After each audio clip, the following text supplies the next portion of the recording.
Once upon a time there was a block, alone and low res. This block clashed with ZBrush and formed new sculpted Minecraft blocks.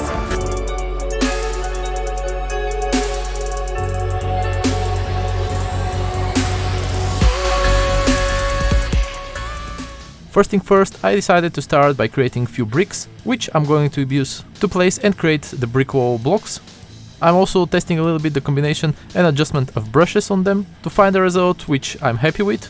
So you can see me going back and forth and reworking some of the areas or readjusting parts that have already been done. But once I finished with those bricks, I kinda use them as a benchmark and the rest of the process goes pretty smooth and much faster.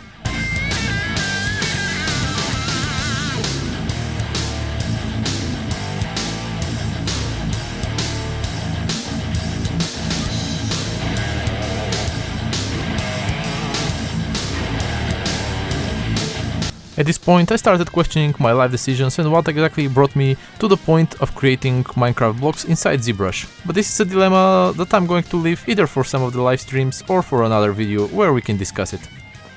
Now it's also the time to tell you to hit the like button, as it's greatly helping my channel, and subscribe if you haven't, so that you don't miss all this amazing content.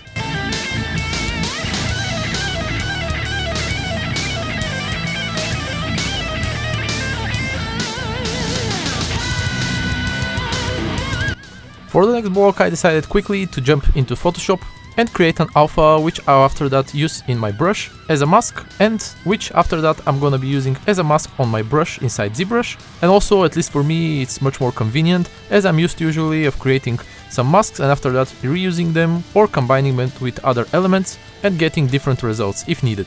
On top of that, I'll be going here and there and adding some more details or adjusting the symbols or adding some new elements to places where I think that it fits.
After finally finishing with the sculpts and assembling everything inside 3ds Max, it was time to get everything inside Substance Painter and start making the textures.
If you like this video, subscribe to my channel. Also, go into the description, there is a link where you can download all the assets and use them either for Minecraft or some other projects that you want. Thank you for watching, see you next time.